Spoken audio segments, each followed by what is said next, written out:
Saudara-saudari yang terkasih, kita jumpa lagi dalam Pelita Hati hari ini, Jumat tanggal 15 Mei 2020, hari biasa dalam Pekan Paskah yang kelima.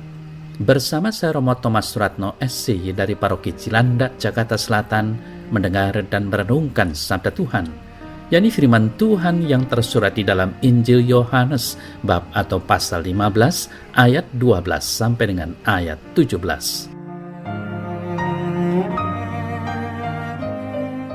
Dalam amanat perpisahannya, Yesus berkata kepada murid-muridnya, "Inilah perintahku, yaitu supaya kamu saling mengasihi, seperti aku telah mengasihi kamu.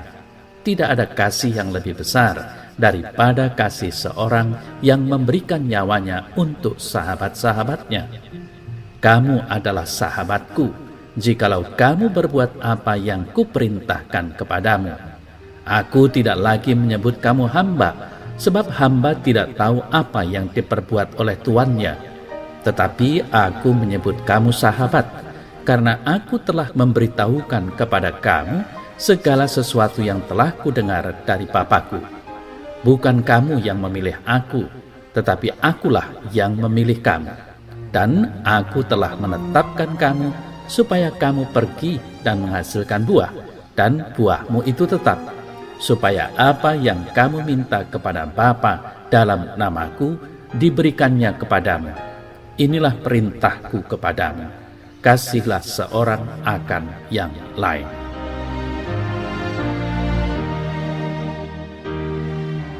Saudara-saudari yang terkasih, warta Injil hari ini kembali memaparkan tentang kasih.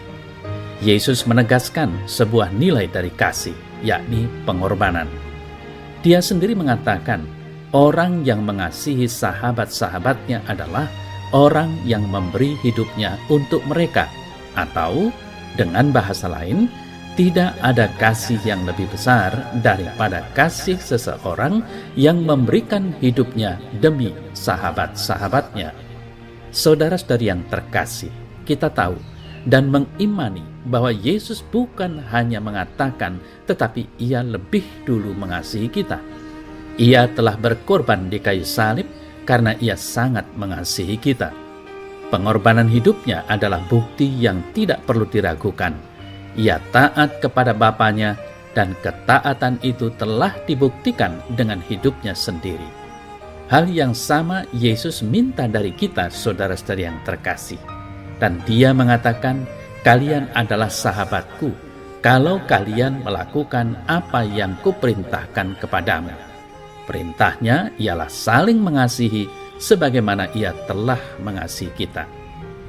Saudara-saudari yang terkasih, Allah telah mengasihi kita luar biasa, yaitu menganugerahkan Yesus Kristus kepada kita demi keselamatan atau kebahagiaan kita semua umat manusia. Dia sendiri juga mengasihi kita dengan mempersembahkan diri secara total dengan wafat di kayu salib. Kita yang beriman kepadanya dipanggil untuk hidup saling mengasihi dengan meneladan kasihnya, dengan memberikan nyawa untuk sahabat-sahabat atau saudara-saudari kita. Nyawa adalah semangat, cita-cita, harapan, dambaan, gairah hidup kita, dan seterusnya. Maka, memberikan nyawa berarti mempersembahkan semuanya itu kepada saudara-saudari kita. Saudara-saudari yang terkasih, dalam pelaksanaan dan penghayatan kasih, kita tidak perlu seperti Yesus yang telah menumpahkan darah dan mengorbankan dirinya di kayu salib.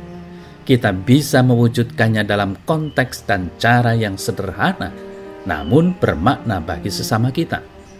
Memberi bantuan kepada orang yang membutuhkan merupakan cara indah menunjukkan kasih itu. Kendati sedikit, namun itu sangat bermakna bagi mereka.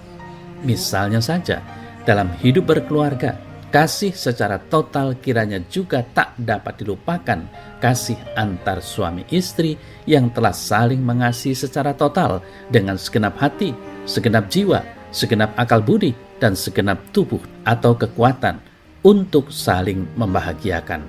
Apalagi kalau dikaruniai Tuhan buah kasih, yakni anak-anak.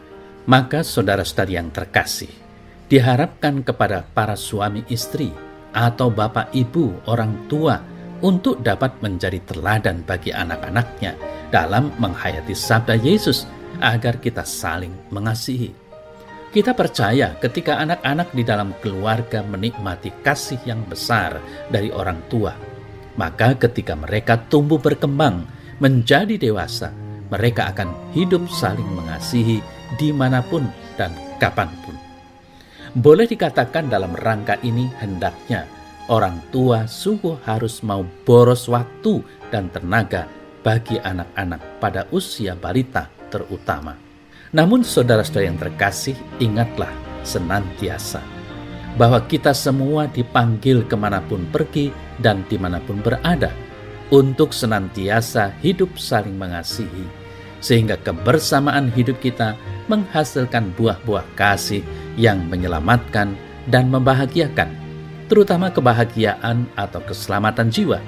Semoga kita semua dapat menjalani hidup dalam kasih dan mewartakan kasih sukacita ilahi senantiasa.